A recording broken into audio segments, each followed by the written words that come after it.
don't we? Life kind of puts us in that situation, doesn't it? We like to choose who we get to be by all the time, right? We like to choose who we get to sit by. We'd like to sometimes choose the people we get to work with, or choose the classmates in our room, or sometimes we might even want to choose our family members a little bit, right? But y'all don't have to answer that. But, sometimes we might even want to do that. And so the truth is, though, a lot of times we're put in situations or put with people that we're uncomfortable with. We're put in a situation that we have to deal with. And as Christians, we need to deal with that in a Christian way. We need to know that God puts things in our lives and puts things in place to help us to deal with difficult situations. I'm not always real good at dealing with difficult situations, difficult people. Those of you that know me, you probably know that's true. It's something I sometimes struggle with, to do it in a kind way or a compassionate way. And it's something I had to work on a lot in my life. And so this sermon has always meant a lot to me. I've done this a couple of times since I've been preaching and changed it quite a bit this time, actually. But it's a sermon that always has great repercussions in my life. The things that I do, how I react. A lot of us have contentment deficit disorder. Now, I don't know if you know what that is. As soon as I get my clicker on, we'll get into it. But a lot of us have contentment deficit disorder. And that's something that I think we have to deal with sometimes. We often think that we're not able to deal effectively with difficult people in our lives. Have you ever felt like that? There's somebody in your life, a coworker or somebody you know that is a difficult person, it's a difficult situation, and you have a hard time being effective with them, right? Because you either want to avoid them or you just want to punch them, right? I mean, I shouldn't probably say that from the pulpit, but that's kind of how we feel. So you want to do one or the other, because you just can't seem to be effective. And you can't seem to find a good solution. And you can't seem to work things out. Years ago, when my children were little, we were on this Showboat Branson Belle. Have you ever been on the Showboat Branson Belle? But we was on the Showboat Branson Belle. They had talking dogs at that time. That's all my kids remember about the whole thing is talking dogs. But they had talking dogs. And we were on this boat. We were getting ready to go. And there was a guy, and we were kind of towards the front. And if you've ever been on it, at the front it's just like rows of seats. In the back it's tables. It's like a dinner thing. But in the front it's just rows. And this guy was so upset. And he had bought these tickets a long time ago, and he thought it would be around a table, and they were spread in. There was people between his family on this row. And he was standing up, and he said, I want to see a manager. Our children are little. We're sitting right behind him. And this guy's really getting irate. And the lady's coming down, and she's like, sir, I'm sorry. We're on a boat. I'm the only person you can talk to. I'm as high as it gets. It's full. I can't move you. And there's people between their party. This guy's like, well, I've bought these tickets, and my family needs to be sitting together, and they're down here. And he's really loud. And these people that are between them, finally the lady, the deal, she says, would you mind moving down and letting his family sit together? Well, these people had enough of him, right? So they're like, no, we're not going to move. So then the guy's just this much madder, and we're getting ready for the cruise to start, and the kids are there, and I'm sitting there, man, and I'm fuming, and I'm thinking, this guy, and I'm sitting there thinking, what should I do, and so I'm getting really upset. The guy's right in front of us, and so finally he sits down for a minute, and I'm thinking, well, how am I going to do this? What am I going to do, So finally I walk up to this guy, and I say, I've never met before in my life, right? And I say, I'm really sorry that you're upset. I said, but we're trying to enjoy this thing with my family. And I said, I'll tell you what I'll do. He said, I'll pay you for your tickets if you'll just sit down and just be quiet. He didn't say nothing. So I went back and I sat down, and then the guy looks at his wife right behind him, right? And this is the part that gets me. The guy looks at his wife and says, see, they've upset him too. So many times when people are like that, their perception is not our perception. And so we get with difficult people and we think, how can I deal with it? And a lot of times it's spur of the moment. And a lot of times our reaction's not that great and mine's not that great. The other thing we think is that we want to move, right? If any place is better than where I'm at, anything's better than what I have. And we get in this funk in our lives where we think, oh, if I just could move to a different place, or if I could have a different spouse, or if I could have a different job, or I could move to a different neighborhood, or I could do something different in my life, because literally anything in life is better than where I'm at right now. I'm in this place, and it's just, I need to be out of this place. And so we get contentment deficit disorder, don't we? And we have an attitude that anything is better than what we have. Have you ever done that? Have you ever got to that point in your life and you kind of get depressed and things aren't going your way? And have you ever said to yourself, you think, anything is better than this? You've never done. I'm the only person in this room that's ever done that, I can tell. But you say, anything's better than this, right? Doesn't matter what it is. Anything's better than this. So we get this attitude, don't we? We perceive our life as hopeless or void of meaning. I think that's a terrible place to get in our lives, and it's a place where depression comes from. We think that we don't have meaning in our life. We think our life is hopeless. We think that we're helpless to change it. We have a problem, don't we? And so many times we're taught throughout our childhood and as young people, and I think throughout our lives, we're taught that it's these externals that's causing our problem, and if we can just do something about the external things, we can fix our internal. But God never says that, does he? God amazingly says, we got to fix our internal in order to fix our external. And the world doesn't look at it that way. And oftentimes you and I, we don't look at it that way. But I want you to consider with me for a minute that possibly God has placed you just where he wants you to be, and where you want to be, where God wants you to be, is not necessarily where you want to be. Maybe God's put you in the place you're at for a purpose. In the book of Esther, that's what Mordecai tells us, is perhaps God put you in this place just at this time, just for this reason. Maybe you're in that difficult situation. Maybe you're in that difficult place. Maybe you're in that hard spot, and maybe God's going to use you in that to help somebody else, to influence somebody else, to influence a bad situation, to change things around you. Maybe God's got you just where you want to be, even though you don't think that, because it's not where you want to be. You see, so many times we think it's about me, but it's not. It's about God and what God wants us to be and what we need to do when we're there. In that story, the Branson Bell story, interestingly, once I did that, and that was a rare moment for me, to choose my words, to keep control, to make it through it. But in that situation, he did sit down. He didn't cause any more trouble. The showboat Branson Bell gave us free tickets to the next cruise, give us free pictures.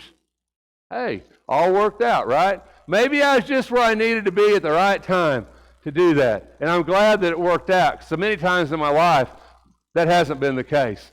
That's maybe the exception to the rule instead of the rule. But that time it worked out, because I took time, I thought about it, and I was able to approach it and to make a difference. Maybe that's where you're at. Maybe you're that person that's sitting next to a difficult person, and maybe you're that person that's going to reach them and change them and help them and show them who Jesus Christ really is. We're shown the mettle of who we are, not by our prosperity, but by our adversity. Sometimes it's in situations that are difficult that you and I truly show our character as Christians and our moral fortitude to be different than the world around us. And I'm telling you, and you know this as well as I do, we live in a difficult world, don't we? We live in a world of a lot of really angry people, and we live in a world of a lot of strife and a lot of hate. And I'm telling you, all of us come into contact with that at some point in our lives, whether it's on the roadway or in a convenience store, in our workplace or in our home. We're all going to have to deal with people that we're going to find difficult to get along with. And yet maybe God's putting us there just for that reason, because the seat God often assigns us is next to a difficult person or a difficult situation. But sometimes I don't believe that he puts us there by accident. I think he puts us there because that's exactly where we need to be. And the question comes down to, how do you and I deal with that? How do you and I deal with that person or that situation in a Christian way? How do you and I know to deal with it? Because I promise you, we're going to be in those situations. Jesus says in Matthew, and we miss this in the Beatitudes, and you think, why are you throwing this up in the middle of the sermon? And I'm going to tell you, because the amazing thing about the Beatitudes is that Christ isn't telling us that we're blessed because of what we do. He says we're blessed wherever we are. Think about that for just a minute.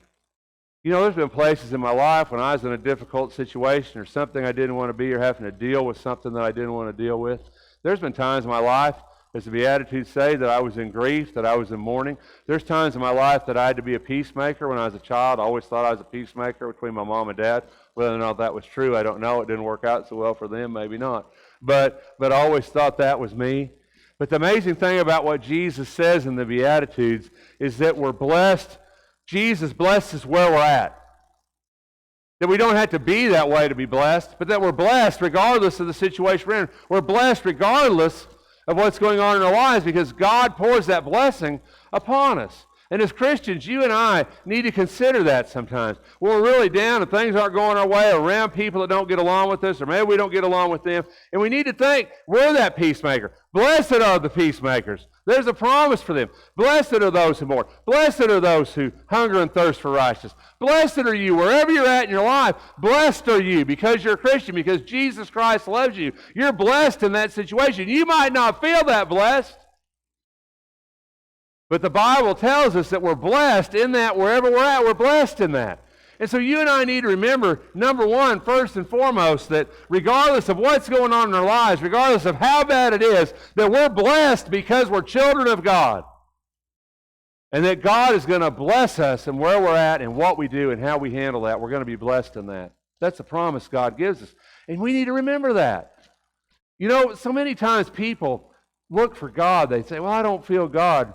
You know, they feel Him when things are good and when things are wonderful, but then when things are bad, they're like, well, it feels like God's not away from you. God's closer to you in trials and tribulation than He ever is at other times. God's never moved.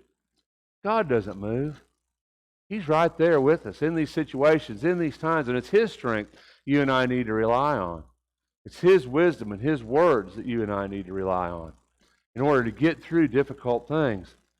We need to understand we're blessed and where we're at. Jesus is blessing us.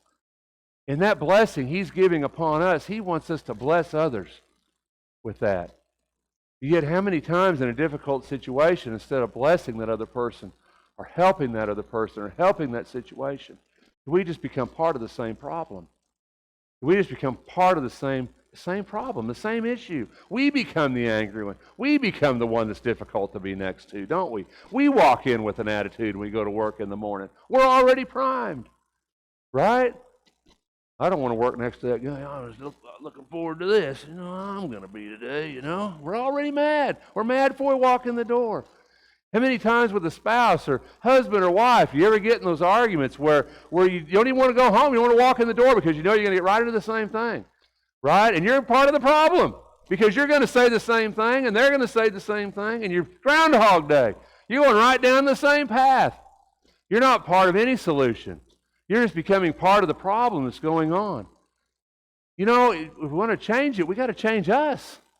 We got to change how we respond to situations, how we react, and not how other people we think force us to react. You know, and every time I say this, people get mad at me.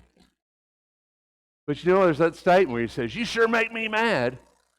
Nobody can make you mad. You have to do that on your own. That's your decision, right? And people say, that's not true. It is true. We don't like to think that because we like to blame our anger. We like to blame our response on what somebody else does to us, don't we? But the truth is, there's only one person responsible for who I am, for how I react. That's me. You might do something that makes me mad because I want to get mad over it, but why can't I decide not to get mad over it? Why can't I decide there's another way? You see, it's easy to blame other people, other situations, our life, our job, our family, or whatever, for the problems around us, and fail to look that it's me. I'm the problem. It's like the man who goes to bed and the little kid smears the Lumburger cheese underneath his nose. Your children never do stuff like that, do you? And so he wakes up and he goes, man, this couch stinks. And so he gets up and he goes, man, this house stinks. And so he gets up and he goes, walks outside, he goes, the whole world stinks. But he didn't realize it's just him, right? You know, it's easy for us to forget that we got to look outside of ourselves sometimes to really know what's going on in people's lives. That it's internal and not external contentment. You know, some of the most content people I've ever known in my life had nothing. Can you relate to that at all? You know, I talk about my grandmother a lot. And I can't think about contentment without talking about my grandmother, because she was one of the most content people I ever knew in my life. And she had nothing. She had nothing. Literally nothing. But she was one of the most content people I ever knew. Because she was content in here. And the rest of it didn't really matter. You know, how many of us can say that? We think we would be happy if we had something else, right? Paul says in 2 Corinthians, I'm well content with weakness. Listen to what he says. I'm content with it. I'm content with weakness. I'm content with insults. How many of us can say that? Paul did. I'm content with insults, with distresses, and with persecutions. I'm content with difficulties. For Christ's sake, for when I am weak, then I am strong. You know, I'm an old man. Some of y'all think I am, and some of y'all think I'm not. Depends on where you're at in life, but I'm an old man to me. And, you know, I'm kind of an old guy. And I've learned something in my life. I'm a lot better at dealing with people insulting me and people talking bad about me than I've ever been in my entire life at this point in my life. Because I know who I am. I know who I am inside. I know my intent. I know what I am. And I know when people say that, true or not, whatever it is, I know when they say it, that doesn't define me. It doesn't make me me. Because I know who I am inside. I know my worth inside, my value. And I know that regardless of what somebody says about me, it doesn't get to me like it used to. Because you need to learn contentment. You need to learn to be content. And I think Paul says it best in Philippians. Look at Philippians 4 and 11. Look at what he says. I want you to look at. Not that I speak from want. But listen to what he says. He says, let me tell you why. He says, I have learned to be content. You see, contentment, you know, it's not something that just happens to us. It's not something that all of a sudden I can just say, well, I'm content with whatever happens to me. That's not natural. It's not human nature. It's not who we are.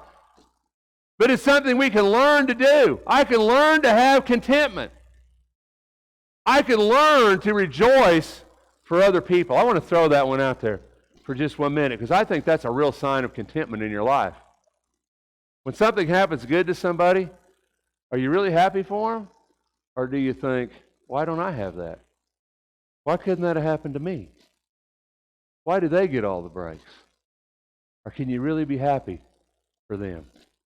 Can you be content in the situation that you're at and not measure your life by the life of people around you? By maybe their success or what they have or what they've accomplished. Can you be content with your life? Content with where God set you in this scheme of things? Can you be content with your state? Because if you can be, you're the wealthiest person that ever lived.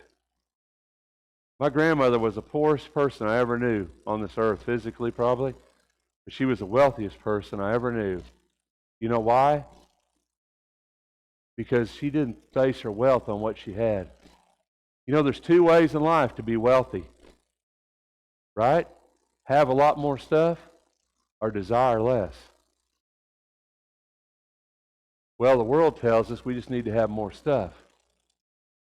But what if we just desired less and we're content with what we had and with where we are and with what we are in the kingdom of God? Paul was content because he had come to that point in his life where he realized that his value was intrinsic. You know, I wish we could drive that into our children's minds and into their hearts, because I think we fail to do that sometimes with our little kids and our teenagers. Tell them how valuable they are. You know, it's so easy for our children to go through life and they look at kids around them, don't they? I mean, when you were kids, we did the same thing. We measure ourselves by all those kids in our class, right? By what they wear, or what they drive, or who their family is, or where they live. We compare ourselves to them, don't we? And the world teaches us to do that, and it teaches us that values about the external. What I wear, what I drive, where I live. That's the value. That's your value. But when we do that, we forget that our value as a Christian is not external. It's not extrinsic. It's intrinsic. That the value I have is that Jesus Christ loves me, and He died for me. And He died for the poorest, most miserable person on this earth, just as much as He died for Bill Gates. You agree with me? Soul's a soul. God died for all. Jesus Christ died for us all. He didn't die for what we would do or what we would be. He died for who you are. That's powerful. Because how many people in your life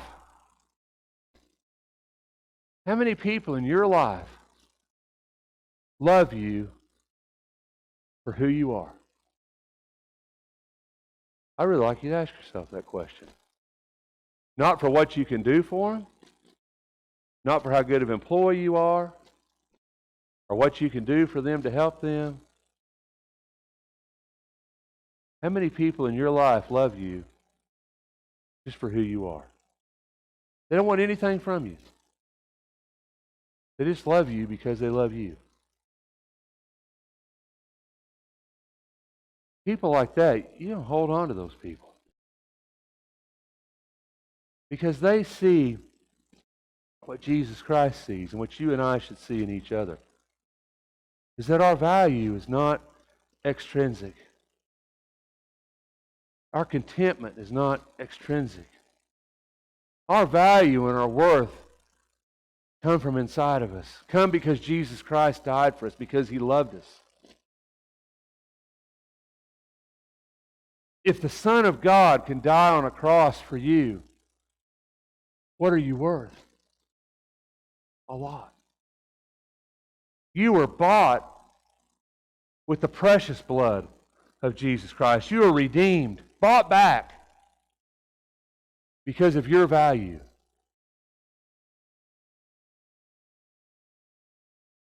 Not with silver or gold from your futile way of life. Right? But as of a lamb, unblemished, spotless, the blood of Christ. You were purchased, bought, redeemed, bought back. I was. And if that's the case, then I have great value. I have great value, and you do too.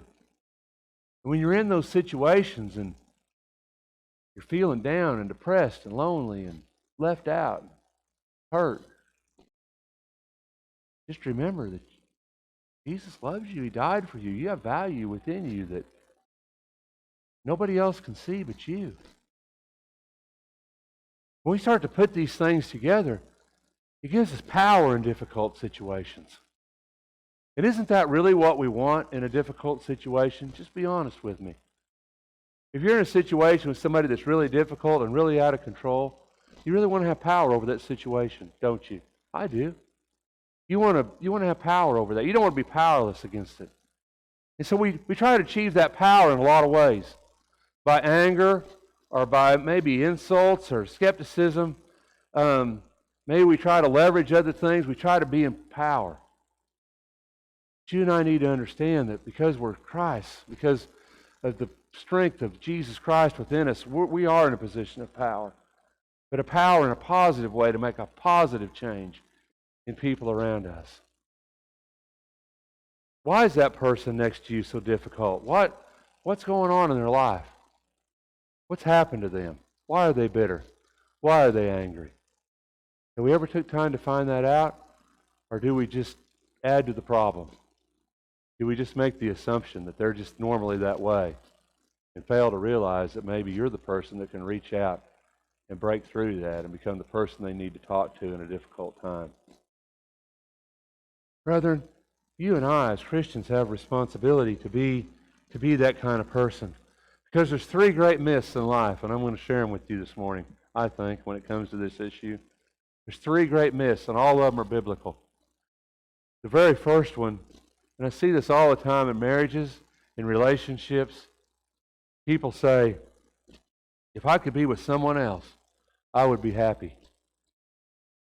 Has it ever dawned upon a person that says that maybe they're the problem? Right? Not the person that they're with? Have you ever thought that regardless of what other person you're with, you're still going to be the same person? And if you haven't fixed you, chances are you're not going to be happy in another relationship either. It's like the guy that was sitting on the porch in that small town, rocking on his chair out in front of the service station, and a car comes up with people. And they say, "What kind of town is this? What are the people like?" And he says, "Well, what are the people like where you live?" He says, "The people that I live with in my town, they're terrible." He says, "They talk about each other. They're mean to one another. They don't get along." He says, "Well," he says, "that's about how this town is." A little while later, another guy comes up and says, "Mister, I'm thinking about moving. What are the people like in this town?" He says, "What are the people like in your town?" The guy says, "Oh, they're nice and neighborly. They get along. They share things with one another, and they let people borrow things they need." And he says, "It's a really great town." And the old man looks at him, he says, "Well," he says, "that's about like this town is right here too." And the guy drives off, and the kid's sitting beside him. He goes, "How can you do this?" He says, "You just said this town's two totally different ways to these two guys. He said our town was mean and nasty, and you said our town was friendly and easy to get along with." And he says, "How can that be?"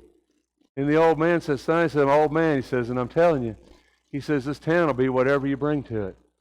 He says, "And if they bring that attitude, that's exactly how the town's going to be. But if they bring other attitude, that's what they're going to find in this town." When you walk into a situation or a bad situation, is that what you bring? Do you think you can change it? Do you bring that attitude? Or when you walk into it, do you bring an attitude of hate? Do you bring an attitude of vengeance? You know, Tamar and Ammon in 2 Samuel 13, and I'm not going to go into these scriptures because we don't have time, but you can look them up for yourself. I think it's a powerful story in the Bible. He loved her, he desired her, he forced himself upon her against her wishes. And when the deal was done, he hated her more than he had loved her. Read that story for yourself because I think there's great truth in that story.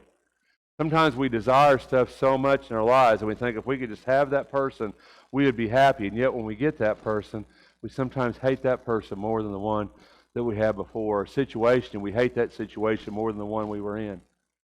Why do we do that? Why do we put ourselves through that? How many times have you ever bought a vehicle and you had to have it and you loved it, and you've seen it on the lot and it was the right color? Don't look at me, Travis. You look at the right color and it's a vehicle that you just want, right? And you just got to have it, you know, and you fall in love with it. You shouldn't fall in love with vehicles, but you all know me. Sometimes I fall in love with vehicles. So you fall in love with the thing and you just got to have it. But then you get it and a week or two later you make the first payment, right? And then you got to pay the insurance on it. Then the stupid thing breaks down and you hate it more than you loved it. Right? How many times you ever bought something and had buyer's remorse in your life? You can be honest with me. We've all done it. Right? Have you bought it and wished you hadn't done it? Well, it's the same way with this. Sometimes we need to make things work where we're at with who we're at, because if we can't do that, we're not going to make it work anywhere else. Because sometimes the problem is not somebody else. The problem is not someplace else. The problem is me. And if I can't fix that common denominator, I'm not going to fix other things that are going on. If I could go someplace else, I'd be happy. Abraham and Lot. Y'all know that story. Abraham and Lot go up, and Abraham gives Lot the choice. Where do you want to go?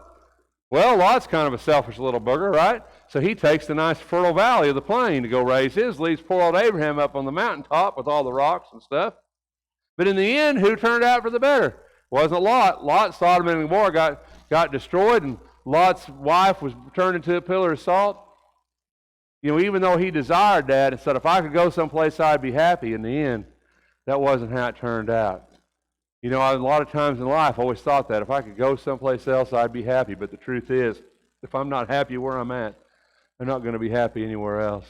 My happiness is inside of me. It's not dependent upon other things. If I could have something else, I would be happy. Well, I tell you what.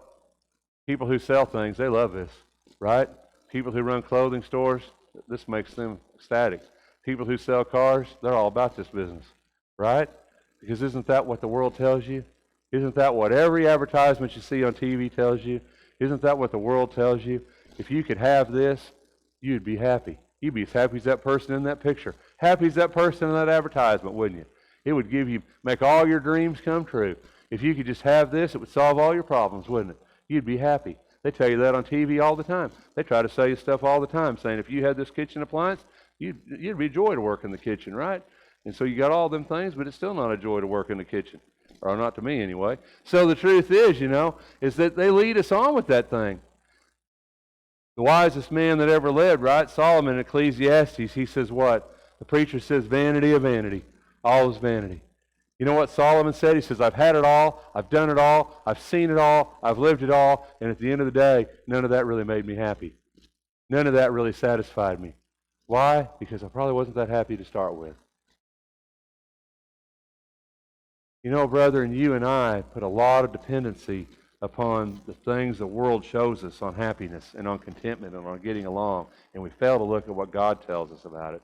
But I'm going to give you some truths now from God's Word, and these are three great truths that we need to put into our lives when we're dealing with difficult situations.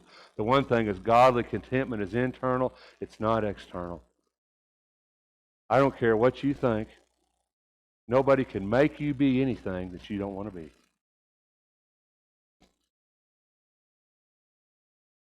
If you decide to be a hateful person, you made that decision.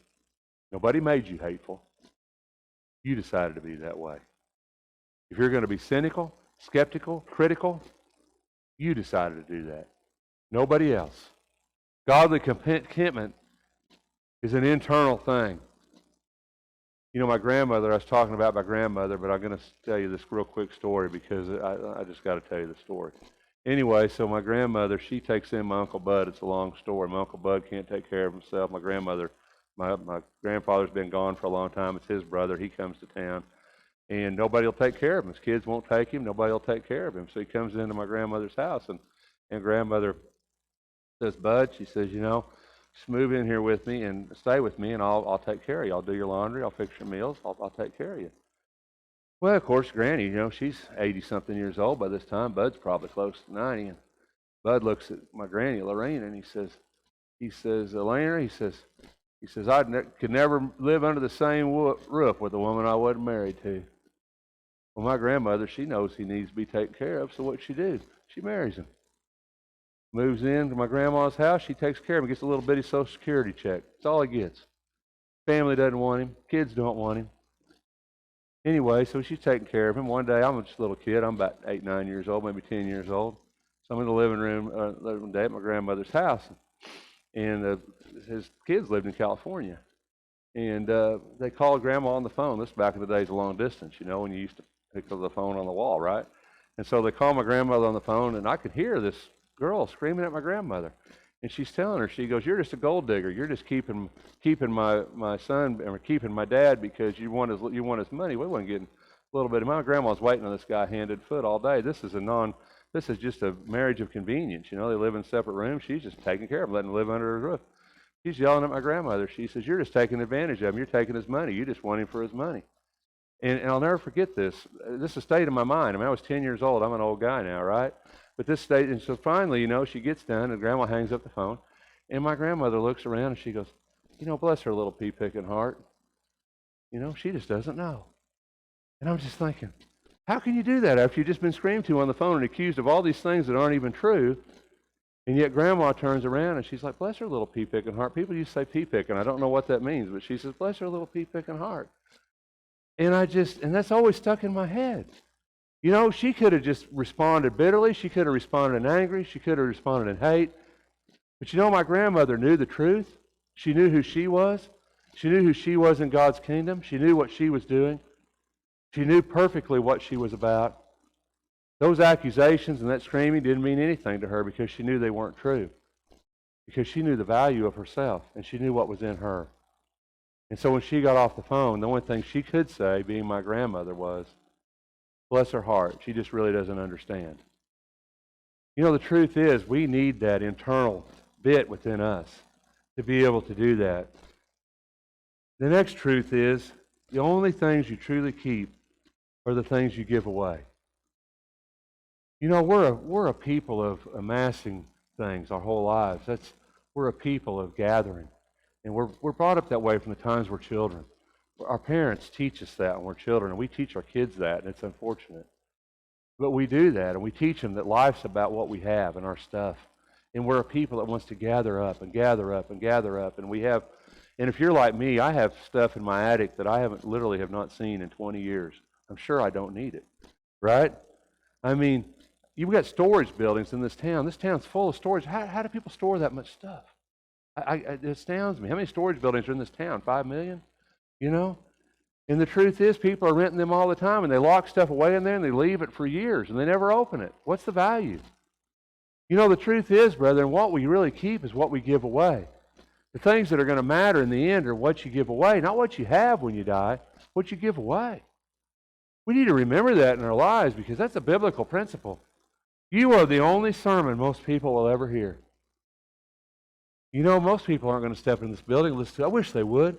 I wish you could invite them and they'd all run down here and jump in this building. But the truth is, they're not going to come hear a sermon here until they hear the sermon you preach with your life. Because the people that sit in these pews are here because somebody in your life showed you what Jesus Christ really was. They preached a sermon to you by how they lived. And that's why you're here. You're not here because of me. You're here because somebody in your life touched you in a way that led you to the Lord. People are here because of relationship. Not because of God's Word, not because of truth, not because of salvation. Don't kid yourself. What gets people in a church building is relationships. And hopefully that relationship turns into a relationship with Jesus Christ and leads to their eternal salvation. But what's going to get that person in that door is what they see in you, the relationship that you have with them. And they're not going to see that if you're not the person you need to be in difficult situations. When they're really going to see Jesus Christ in your life is when you're who you're supposed to be in a situation that's difficult for you to be in. You know, we walk into the world, don't we, when we leave here? All of us. We walk into the world. Those of you that are going to go out to eat today, it's Mother's Day. You know what that means? Restaurants are going to be full. Servers are going to be busy. People are going to be waiting and jockeying for seats and tables. And you know what that means? People are going to be aggravated. Right? People are going to have an attitude. Am I right? Who are you going to be today in that? Who are you going to be this week at work when you go in and you got to sit by that person or be with that person that's a difficult person for you to be around? Are you going to be sullen and angry and skeptical? Are you going to be vengeful?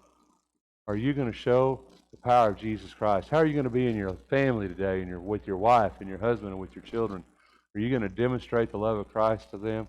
Are you going to choose to be the person that you know you can be in God? Are you going to choose to be a person that God would not be proud of? You know, I've been that person that God wouldn't be proud of a lot of times in my life.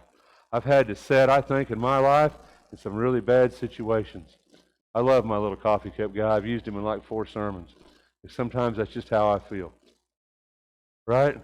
And sometimes that's just how you feel. When you get up in the morning and you go and you got to do something or you got to go do a different thing, that's how you feel, isn't it? But you know what? If we feel like that and we walk in like that, we're going to walk out disappointed. If we have the attitude and the God on our side and the value we have in Him, we walk into that, we're going to walk out. And maybe we won't walk out happy, but if we're the person we need to be in that situation, God's going to be glorified by who we are. And isn't that the most important thing in our lives, is to glorify God who loved us, who died for us, who cares for us? Absolutely. Be that person this week. I'm trying to. This sermon hits me every bit as much as it hits you. I promise. Maybe more. Maybe more. But I need to hear it. And I hope you needed to hear it. If we can assist you anyway this morning, if you need the prayers of this church, if we can pray for you, if you need to know about salvation or put the Lord on, we'd be more than happy to take care of that as we stand and sing.